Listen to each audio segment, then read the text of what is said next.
Common sense buffs. It's been a long time. I shouldn't have left you without some dope content to react to, guys. This is the Saturday live show. This is the content show for the community, man. You guys have been showing me so much love as I've been dropping more content for you guys to react to. Man, I appreciate you. I hope the Almighty is blessing you and your family. I hope that you are in good health.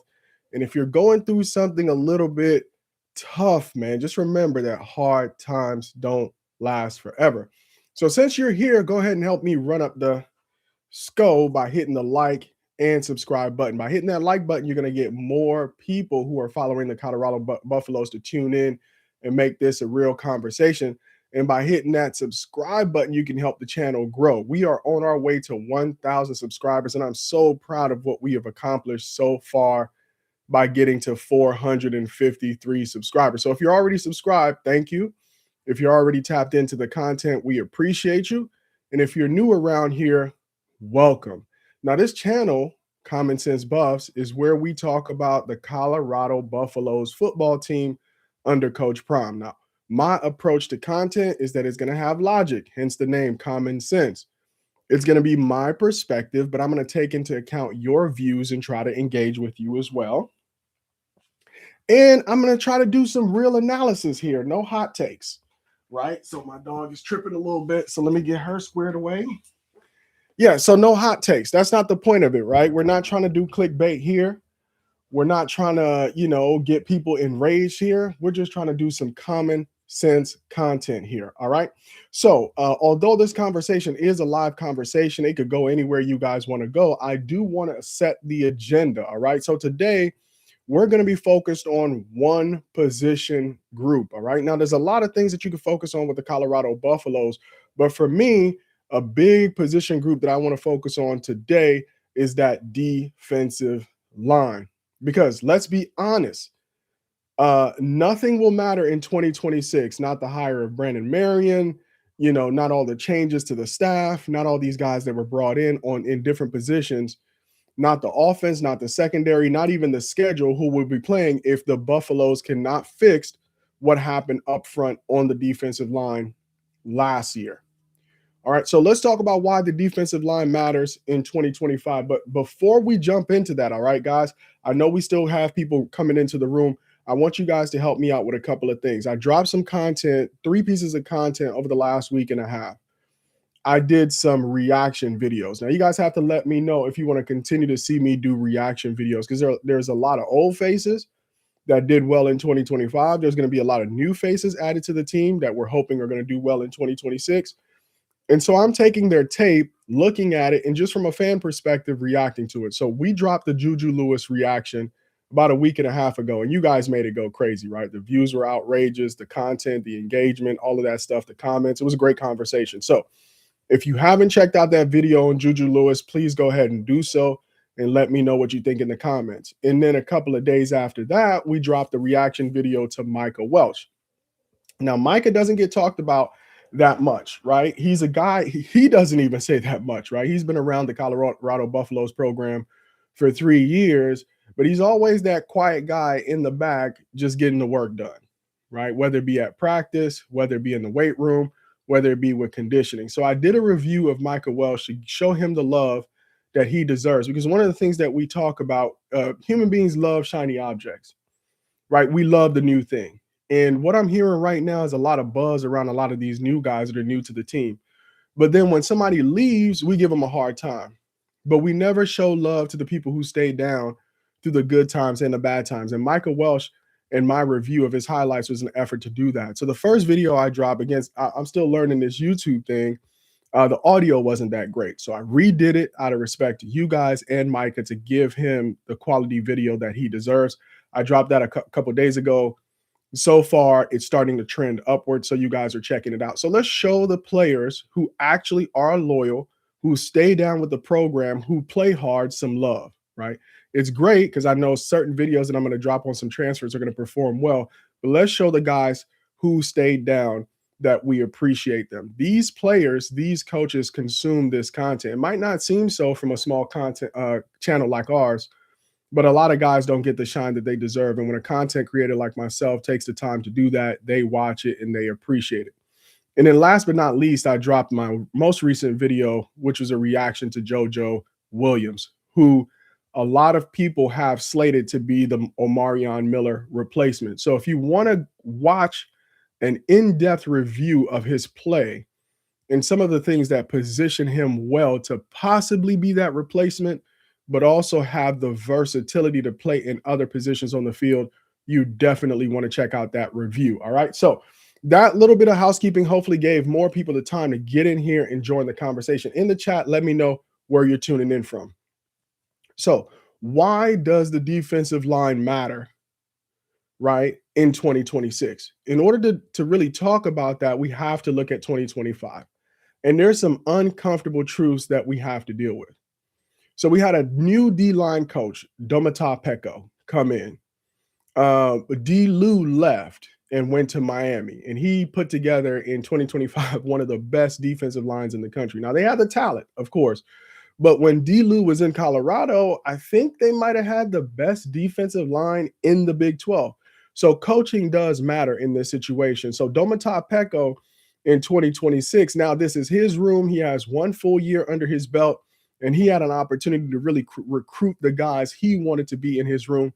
But in 2025, Colorado struggled badly against the run. I mean, I know you guys remember some of these games, right? The Buffs allowed over 2,600 rushing yards, right? At more than 5.2 yards a clip. When the game was on the line and the defense needed to stop, particularly in the run game, they could not get a stop to save their life. All right. And there were multiple games throughout the season that teams put up 200 plus rushing yards against the Colorado Buffaloes. Now, you could say it's a linebacker problem, right? The linebacker room gets knocked a lot, right? I watch like B Watts and content creators like Greg Said It and JR Boxing and TLP Sports Club. And even I, throughout 2025, I really looked at the linebacker play and said, man, this linebacker play is not what it needs to be. It's not going to get it done, right? In a Robert Livingston defense, linebacker play and the ability to come downhill and make short tackles in the run game is an absolute necessity. So you could say, hey, the run game issues, hey, that's a linebacker problem, right? Or you could, some people looked at the safeties, right? Now, one of the shining stars in the safety room was Tawfiq Byard. Unfortunately, he transferred out. And I know that was one of the most devastating transfers out because we really didn't understand what the plan was to fix some of these issues. But he was the shining star when it came in the run game from the safety room. But when you look at our safety, some people might say Ben Finiseth, is he really a starting safety? Carter Stoutmeyer and others like that. What was the other guy? Slaughter.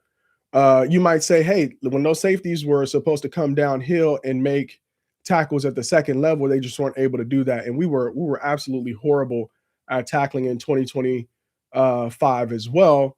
But really, the problem started up front, right? If you cannot stop the run with your front, you're going to have a lot of problems when they get up to the second and third level, particularly if those linemen are able to climb comfortably to the second and third level. All right, Dizza Digital is back. He says, I am giving too much credit to Bayard. All right. I mean,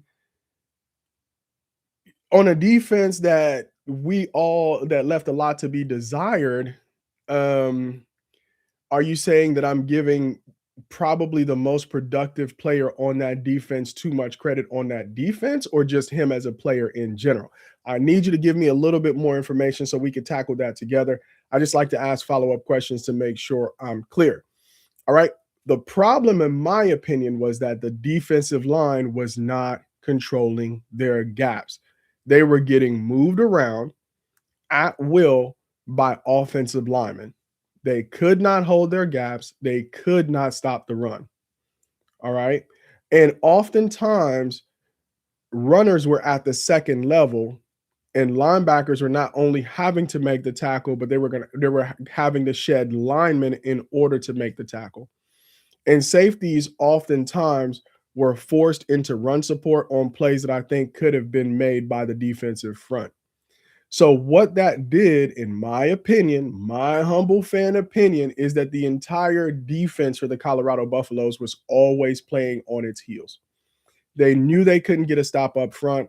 And so people were so they weren't trusting of one another. And one of the things that Ray Lewis did when he came and spoke to the team late in the season, he said, when I watch you guys play, it doesn't seem like you guys are playing as a team. When you don't trust other people to do their job, you tend to be looking to compensate for what somebody else isn't doing. That is just my response or my observation, and why I think that defensive line issue led to some of the other issues that the team had. Everybody has responsibility here. I'm not trying to put it on the D line, but you can win in football if you can't win in the trenches. All right. Uh, okay. All right. So what Does a Digital is clearing up is, hey, he could be replaced. It's not like he was a irreplaceable player for the Colorado Buffaloes. Now, again, in business, in life, in football, anybody can be replaced, right? Anybody can be replaced. However, I do get the point that you're trying to make. How much of a loss Tawfiq Byard seemed at the time that he transferred versus the recruiting that Colorado has done so far to replace him makes the loss less significant. If Colorado was not able to land the types of Fontenette or land the types of Boo Carter at the time that Tawfiq Byard transferred, his transfer felt it was like a momentum shift. I mean, you can at least grant that at the time that he transferred and when it looked bleakest, when the transfer portal first opened, it seemed like the loss of Tawfiq Byard was going to be a lot more devastating. Let me know, Diz Digital and anybody else in the comments. All right, we're going to keep this thing going. People are hitting me up right now. They know I'm on live. Don't call me right now. All right, so what's the response? It was a total defensive line reset, whether out of necessity because the team thought it was necessary, looking at guys who were already on the roster and saying, hey, we think it might be time for you to look at other opportunities elsewhere, or whether it was players forcing the hands of coaches and saying, hey, look, I'm out. This is not going to work for me. I'm going to go somewhere else and play. So Coach Prime and his staff, Domata Peko, Warren Sapp, Rob Livingston, responded how I think they should have, right? And Prime made some promises. Hey, there are going to be some changes, and I think we see evidence of those changes. They didn't patch it, they didn't spin it, they entirely rebuilt the room.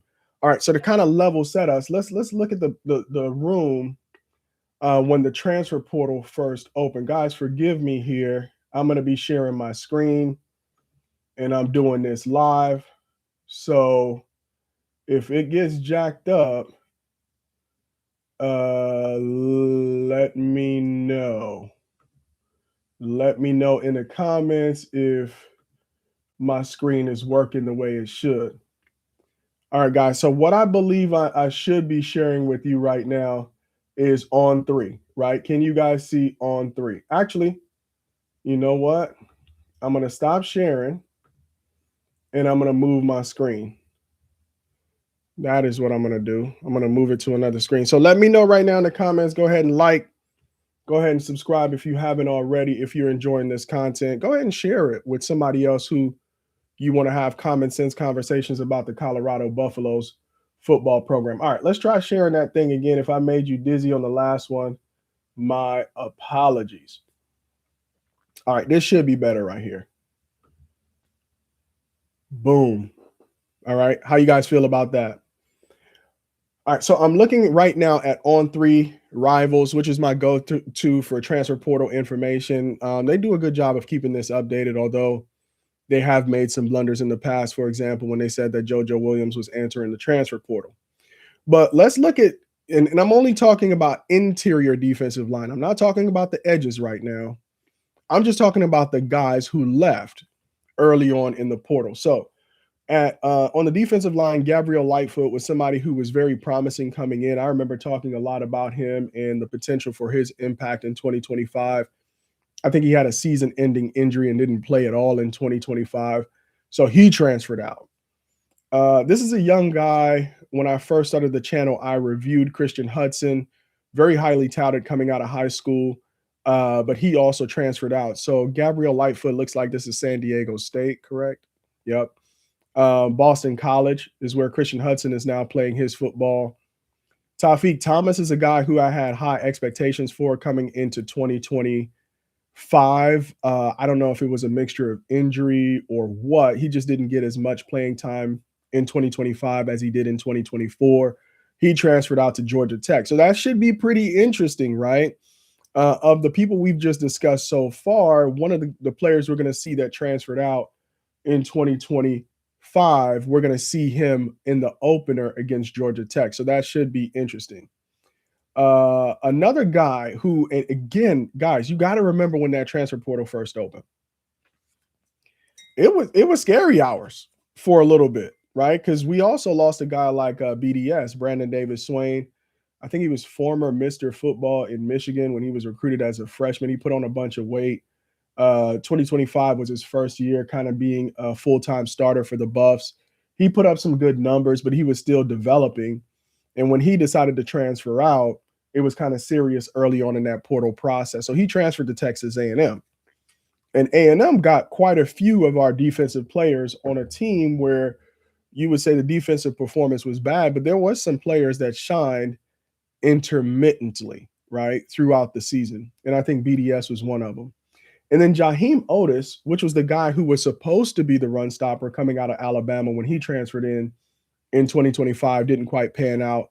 He's now playing for Ole Miss. All right, I'm going to pause there before we talk about the guys that came in and are part of this rebuild, because Digital just added something to the conversation.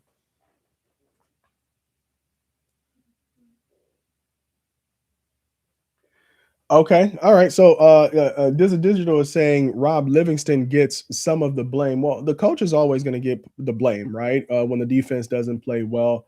What he's saying there is the inability to use spies, right? So what really killed us and what spies are primarily supposed to help you with is that quarterback run. We got in 2024 was an issue with the quarterback run, but not so much, not as bad as it was in 2025.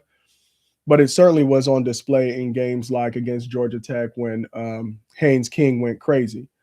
Now you got to take Haynes King's performance with a grain of salt, because he did that to multiple teams, right? So he's a really, really good running quarterback, and we just could never stop it. And he actually had the walk-off home run touchdown run to end the game against Georgia Tech. So I get what you're saying. Now, the question is, Rob Livingston, for all intents and purposes, is returning in 2026. There have been some reports that he's interviewing with the Cowboys. So to Digital's point, should we start looking at Chris Marv's defense as a just in case? That might be a little bit of content that I might want to look into. But I appreciate you, Digital, for keeping it engaging in the comments. If you guys have opinions, otherwise, please drop it in the comments. I was looking at the YouTube algorithm. I know a fair number of you engage with this content on your phone, on your devices. I know a fair number of you engage with this content on your TV. So, hey, if I'm on your TV right now in big screen, I appreciate you tuning in and watching. All right, so let's see if anybody else left last year. Tavian Coleman was another guy who was very promising. I think he was out of Texas State. He played in a couple of games. He had some impact, but he got injured as well. So we were devastated by injuries on the interior defensive line. So much so that a guy like Quincy Wiggins was playing on the interior defensive line, a guy that we're going to talk about here in a second because he returns in 2026. All right, so I think that's about it for the interior defensive line, those who exited. So in an attempt to rebuild, now we're going to look at the guys who actually were brought in to stop the run. And let's see. This is a guy that has been in the news quite a bit. And he's the first guy I want to talk about here, and that's Ezra Christensen. So he was a guy that was highly recruited early on in the cycle. One, because of his experience, and two, because he's a guy who has a history of being a playmaker. Now, we got a lot of guys from New Mexico State, and Ezra Christensen was one of them. And one of the things with Ezra Christensen, I think there was some controversy here. I think I had kind of given up hope that he was eventually going to sign with the Buffs because there was an issue around his eligibility. Well, in the last 2 days or so, his eligibility has been granted, and he's going to be joining the Colorado Buffaloes for the 2026 season. So, very exciting from an interior lineman standpoint. So, Ezra Christensen is a senior. So, I'm guessing now at this point, he's going to be a sixth year guy. And these measurements vary. All right, guys. So if you go to like the school's website, they might have them at a different height and weight. You go to ESPN, you go to On3, you go to all these different sites, they're going to have people with varying measurables. But what you won't find variance in is the actual statistics on the season. All right.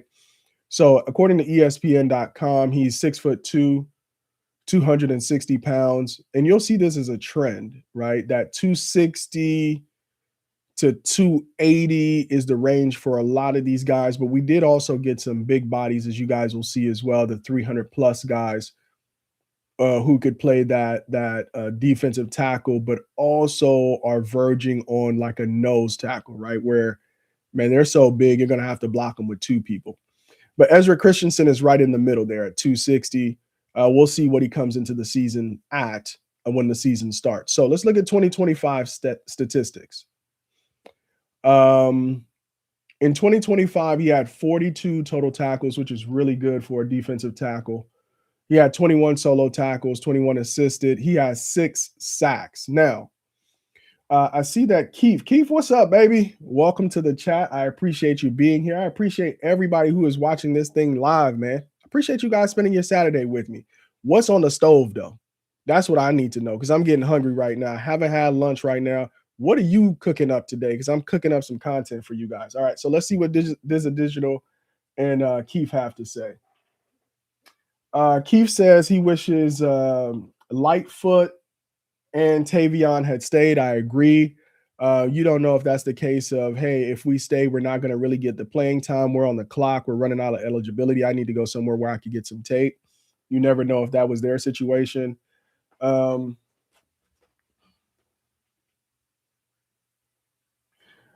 Digital is asking if IMG players are more like clout chasers. I think the three examples I could immediately think of, Jordan Seaton, right? And I think he played 2 years and then he left for LSU.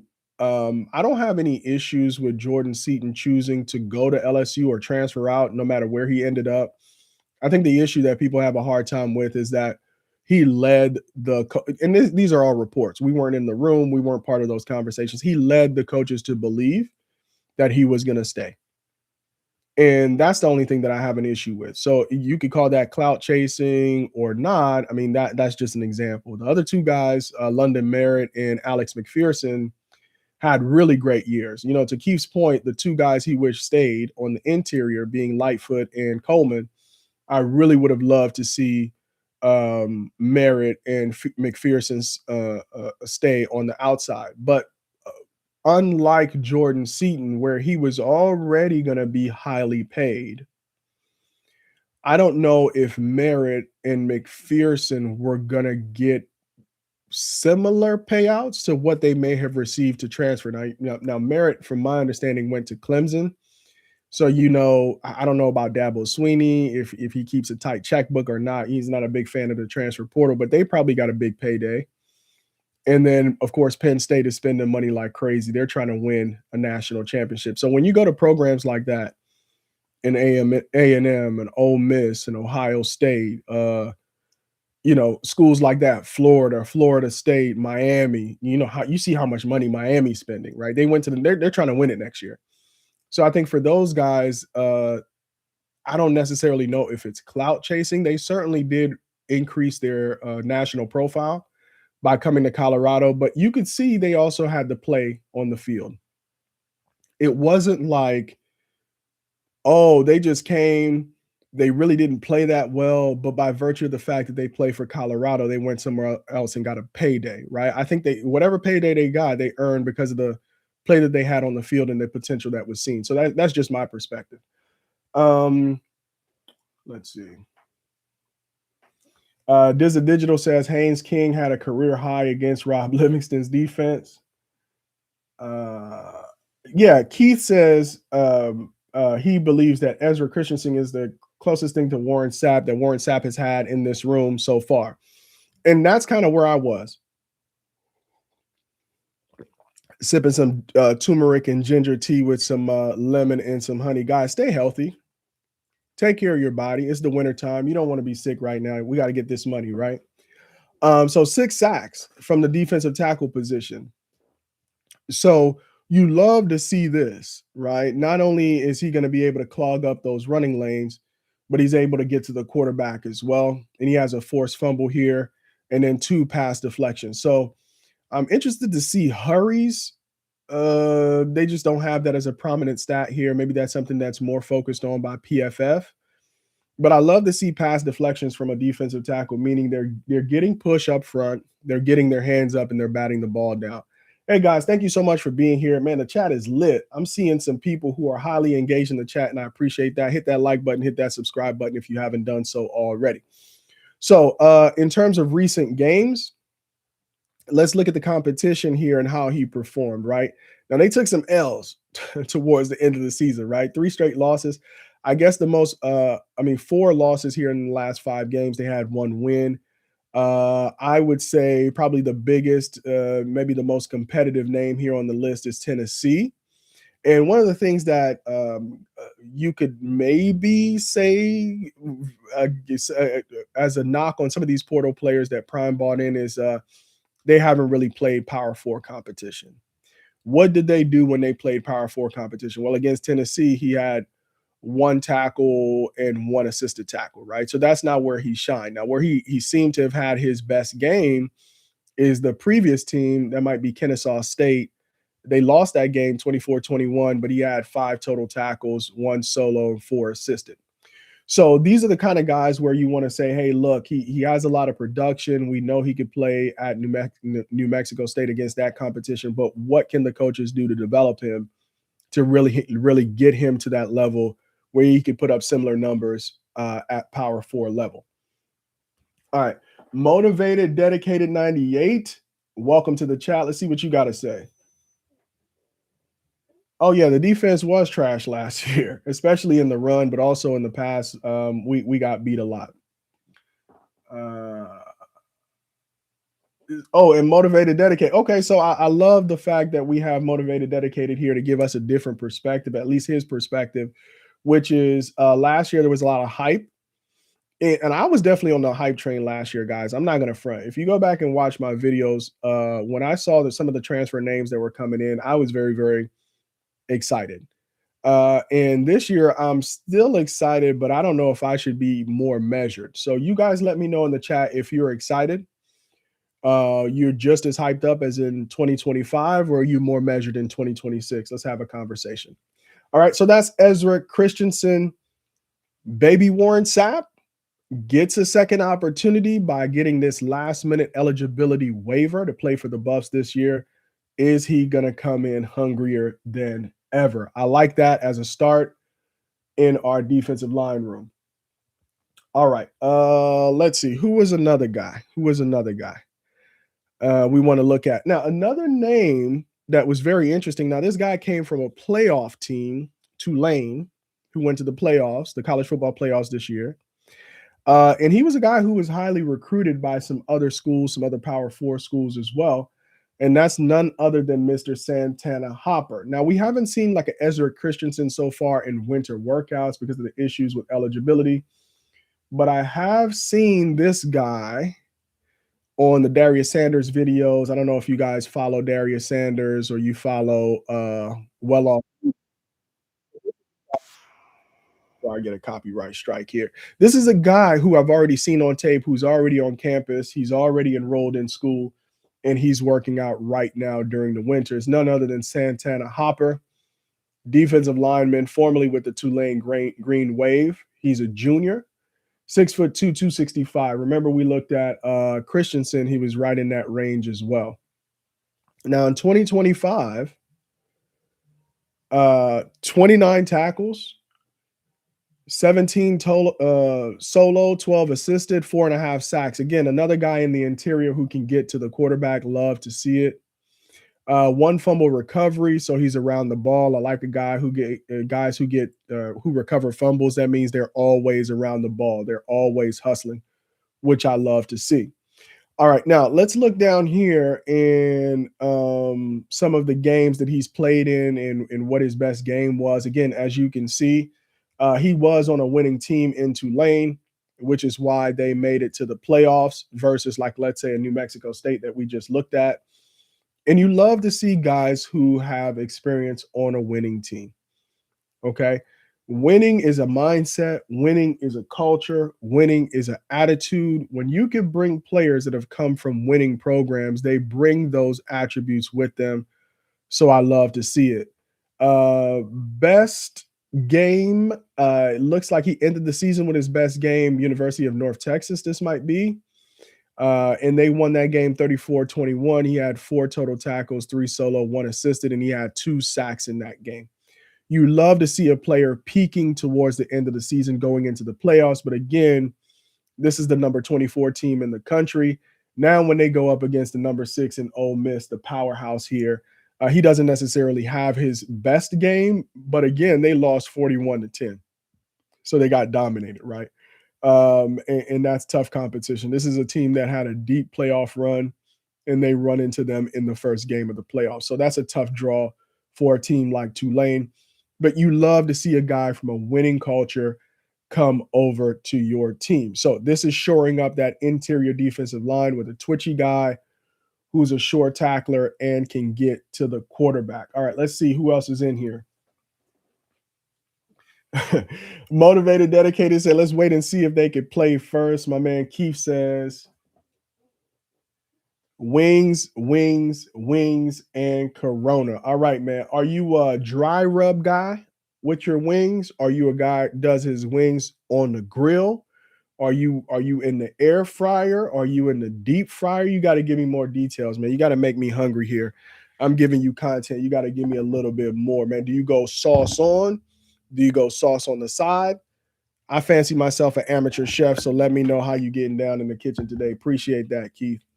All right, we're gonna keep this thing going. Another guy, so we're kind of going up a level, it seems, as I go through these guys. And now we're gonna get our first guy at the Power 4 level who transferred in, and that's none other than Cedric Smith out of Maryland, a Big Ten, not necessarily a football powerhouse, more of a basketball school, but he is playing up against Big Ten competition week in and week out. So let's see how he did in terms of his statistics. Now, this is one of our bigger guys, right?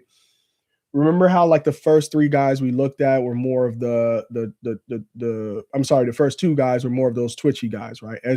Ezra Christensen and Santana Hopper. Now we got a big dog in the middle, right? Somebody who's brought in to really be that run stopper. Claude, you need 2, 3 guys to block him.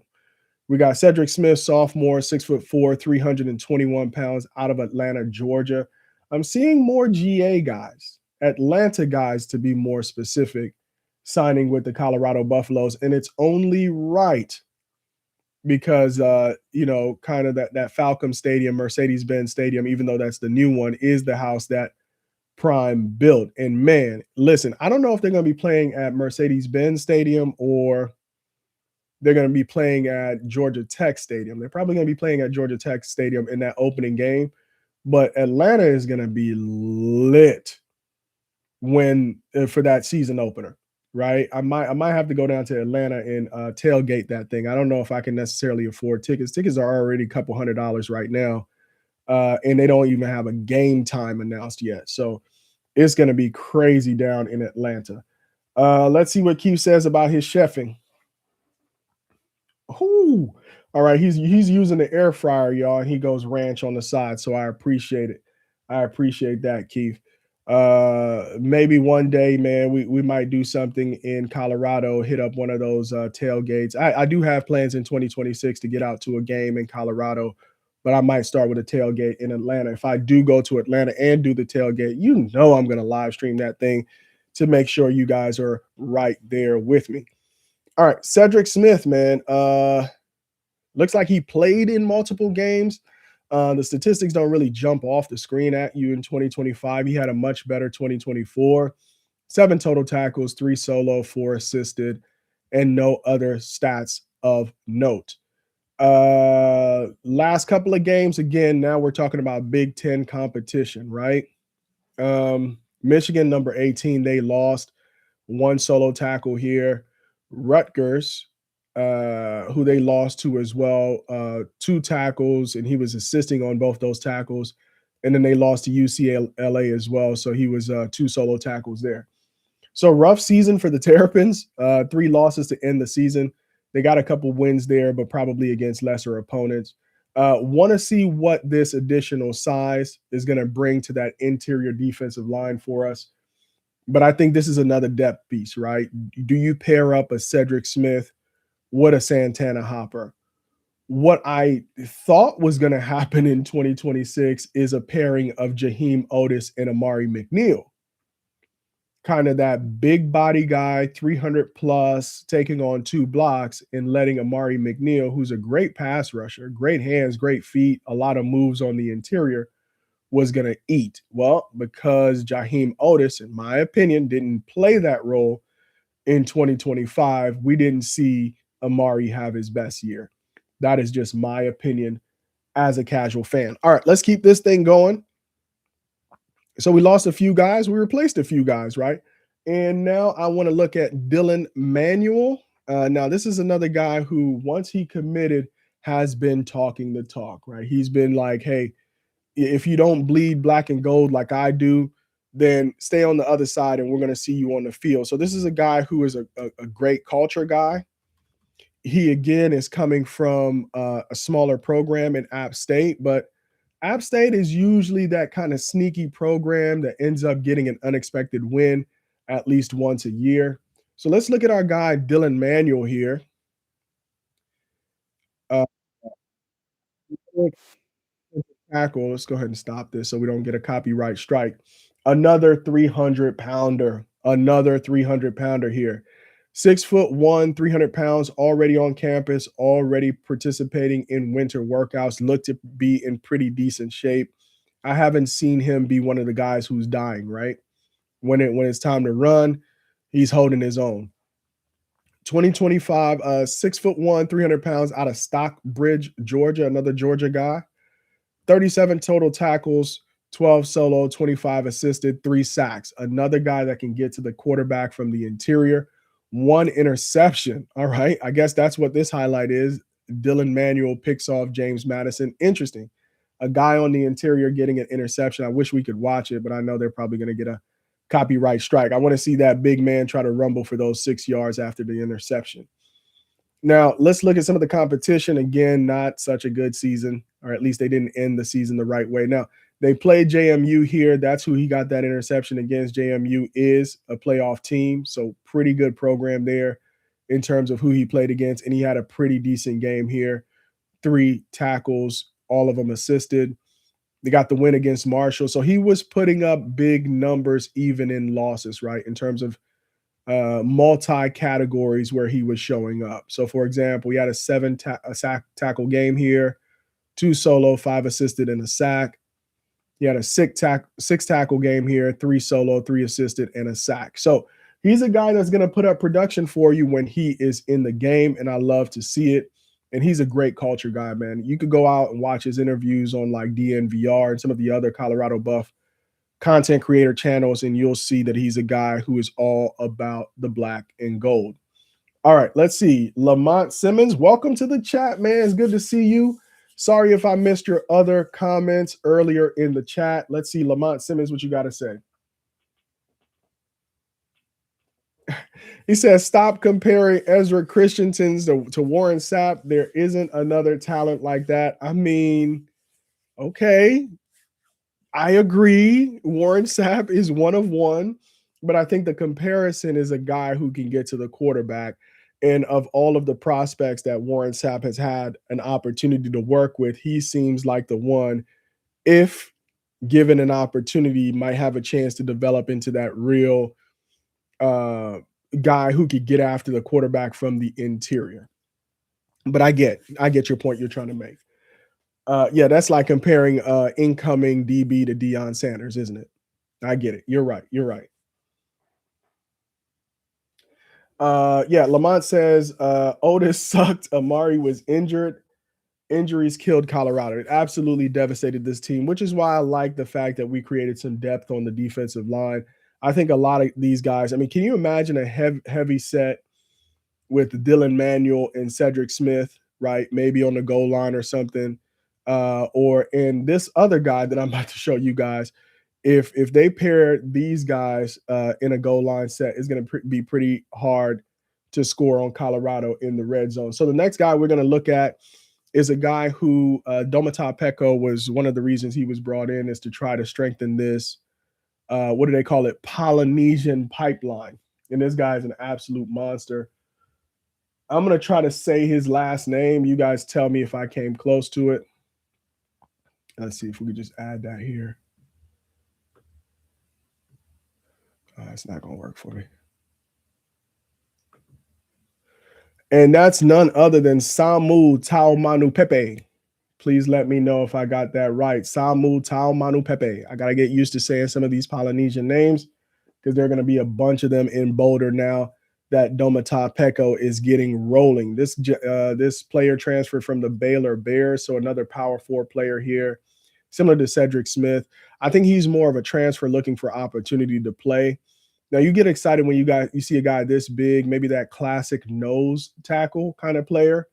6'3", 376 pounds, but from what I've seen on the well-off videos, this is going to be an opportunity for him to get into great shape. One of the great things about these guys is that they're big, like a Vince Wilfork, or one of those guys who is like, when he's on the field, he's not moving, right? You can't move him. He's too big, but is he going to be in shape to give you that kind of effort for all 4 quarters? So looking at 2025, 2024, he only registered 2 total tackles for the season. I think this is more of an opportunity to come over to the Colorado Buffaloes and get more playing time, develop, and get in better shape. This is one of the guys I'm going to be watching during winter workouts for that body transformation. One of the things that we saw in Jordan Seaton going from his freshman season to his sophomore season was a true body transformation. We talk about Coach Swayze and his ability to transform bodies.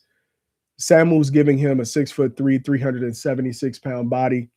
Let's see what Swayze is going to do with him. I think if this sophomore can get into shape and can really play 4 quarters and play at his peak for 4 quarters, we should see a lot of good things out of him. So you imagine pairing him and Dylan Manuel in the middle, or him and Cedric Smith in the middle.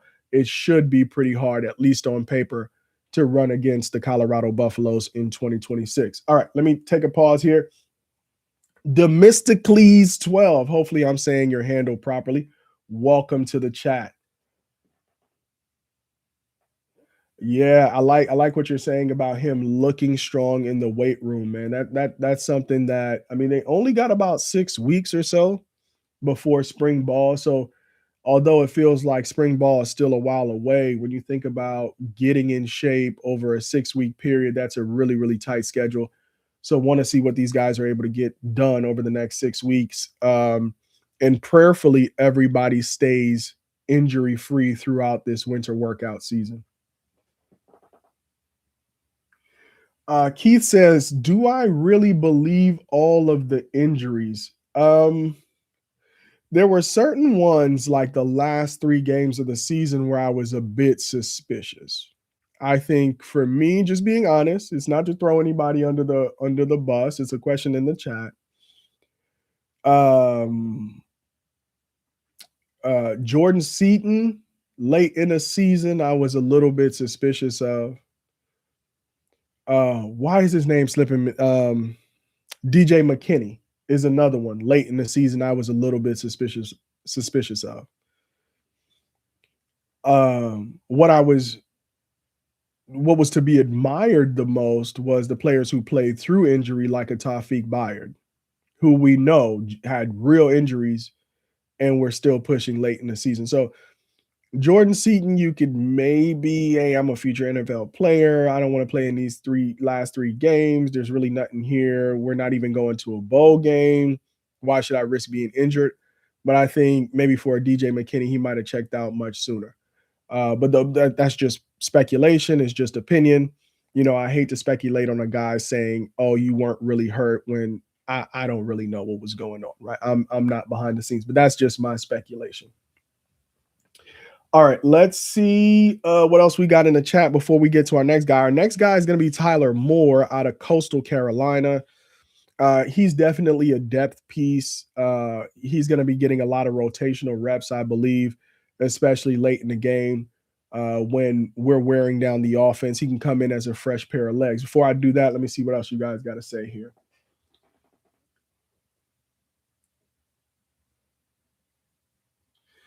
Okay, so Lamont is kind of saying, hey, don't judge too harshly. There was a lot of guys who were like genuinely injured and in casts. I mean, you could say for example, a guy like DeKalen Taylor, right? Early season injury. I think he was in a boot. A guy like Simeon Price got injured maybe in the Houston game. He was out for the rest of the season. So there were guys who were genuinely injured. I'm not saying the whole team checked out and everybody was pretending. I just gave you guys two examples, but point well taken, Lamont.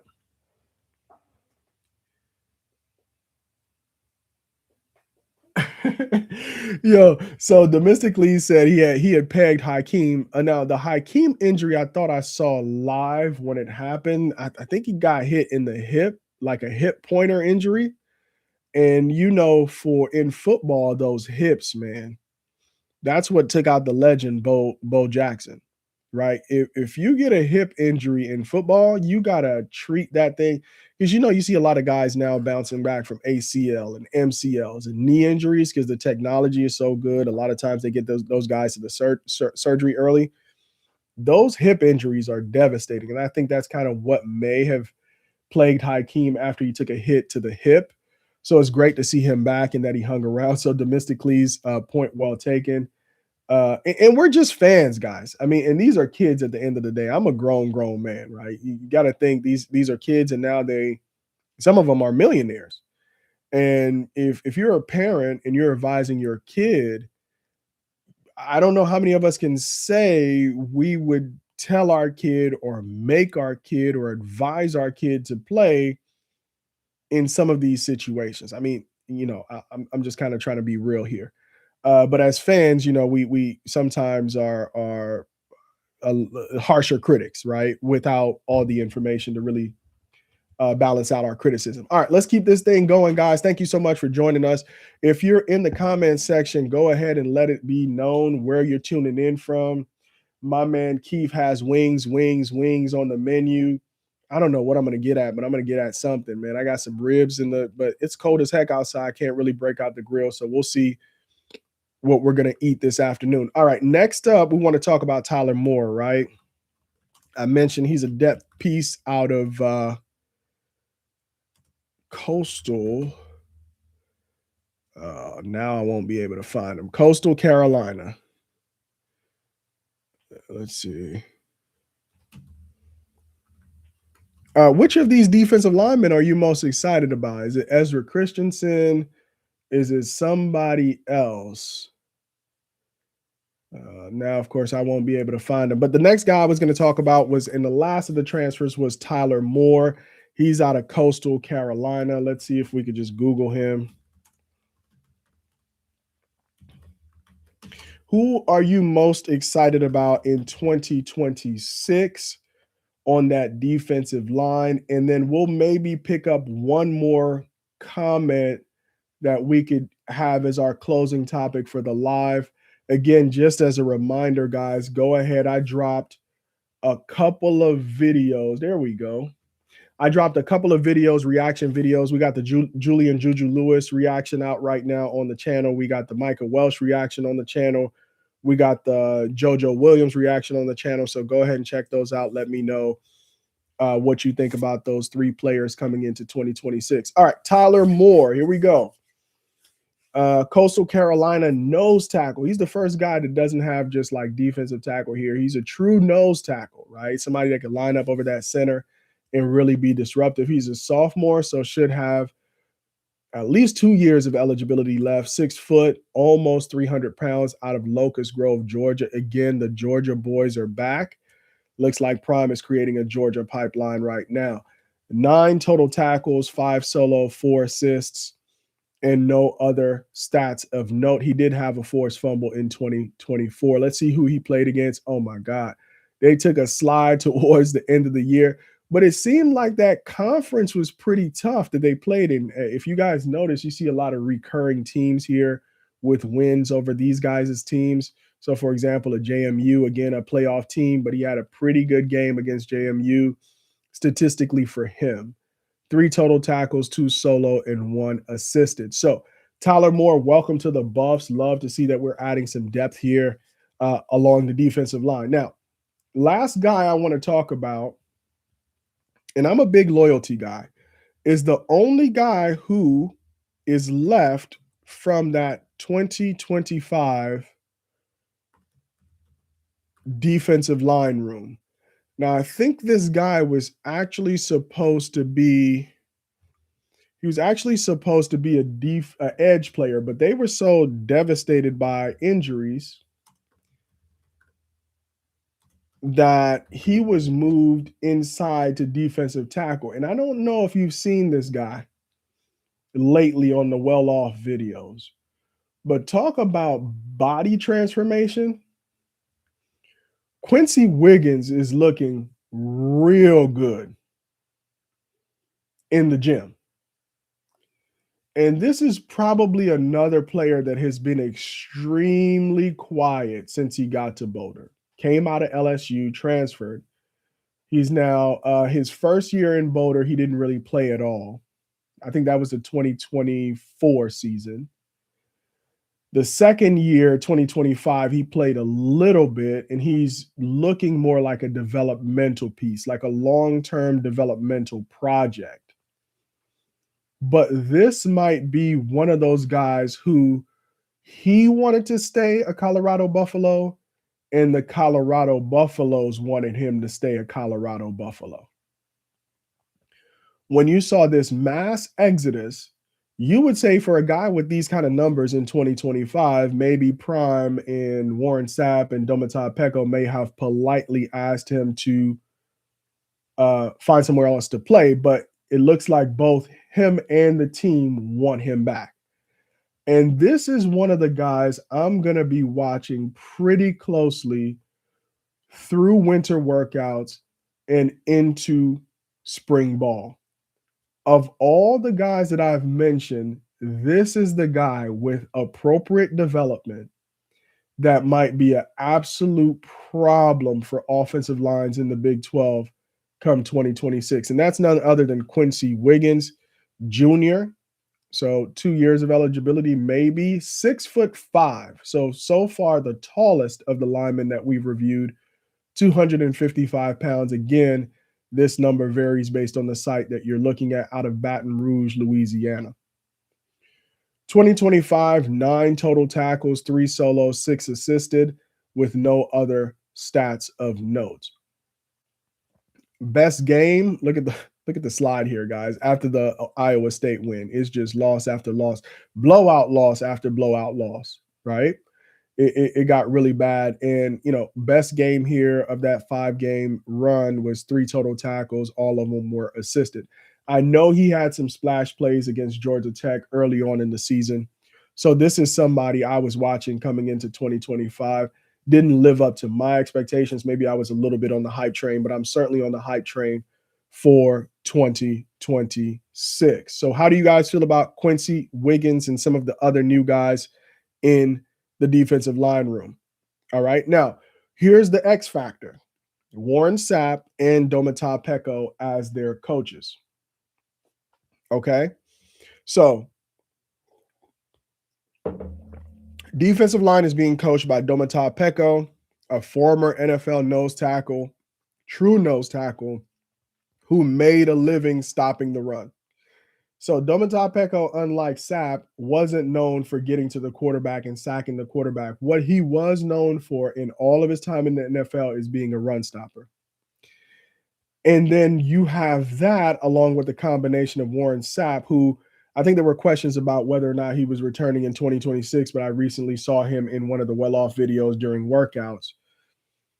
Warren Sapp cannot be discounted as a guy who's really going to show a guy like Santana Hopper, Ezra Christensen, Quincy Wiggins, some of your faster twitch players, how not only to what does he say? He says trample the run on the way to the quarterback. I think in 2026, with all of these transfers being brought in, that the Colorado Buffaloes have an opportunity to return to former glory like they had in 2024, leading the Big 12 in sacks. All right. It's not about symbolism. It's about technical development, where to place your hands, how to play with leverage, how to play with pad level, and understanding how to win on the inside. All right. Now, another developmental piece that I didn't mention here, and I think this is the only high school recruit that's coming into that defensive line room, is none other than Joseph Peko, Domata Peko's son. So, one of the knocks that Coach Prime gets is that he doesn't recruit high school, and he overly focuses on the transfer portal. Well, he does have a high school recruit coming in to the defensive line room, and that's Joseph Peko, Domata Peko's son.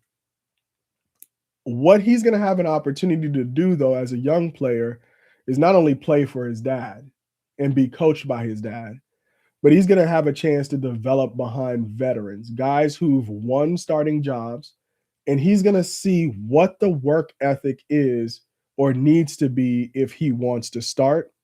And then he's going to have an opportunity to learn the position from guys with different body types. So he'll get to pick up things from the way Quincy plays or the way Ezra plays, and then the way like a guy like Samu plays who's over 350 pounds.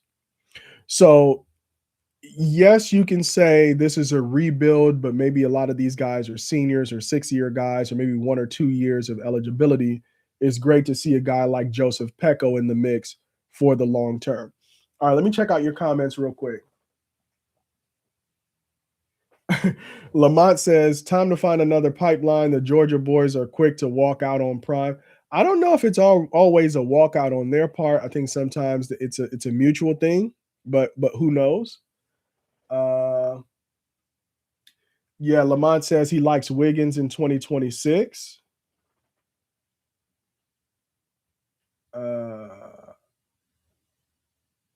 All right, we got a couple people that like Wiggins. I'm wishing the best for him, man. He has all the intangibles that you want in a football player, and I think he has the maturity to go along with it as well. I think he's a great character guy on that team for all indications that I've seen as I've observed, what we can see to what's happening with the team.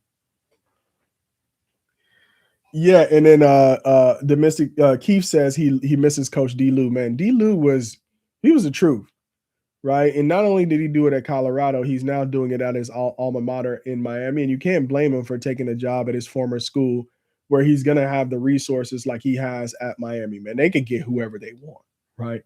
Which makes your job as a coach a little bit easier. He's not getting developmental pieces over there. He's getting first round NFL draft picks across the defensive line every single year.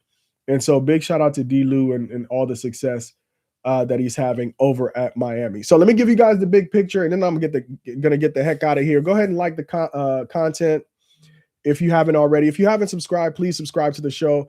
YouTube likes when you do that. It's gonna get this content out to more people, and I'm gonna keep the content coming. All right. So if Colorado defensive line is able to cut the yards per carry from like 5 to under 3 yards per carry, if they can control the early downs, meaning they could keep the down and distance, third and long, second and long by stopping the run, and they can force a lot of long third downs, everything else is going to improve.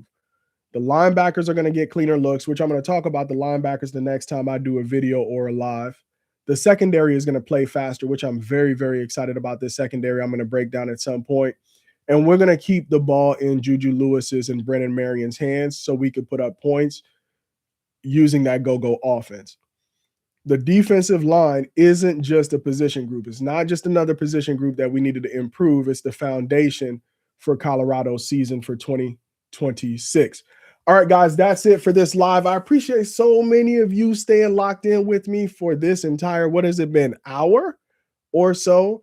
If you guys enjoy the live, just let me know in the comments you want me to do more of this. I think this is going to be more of a Saturday thing.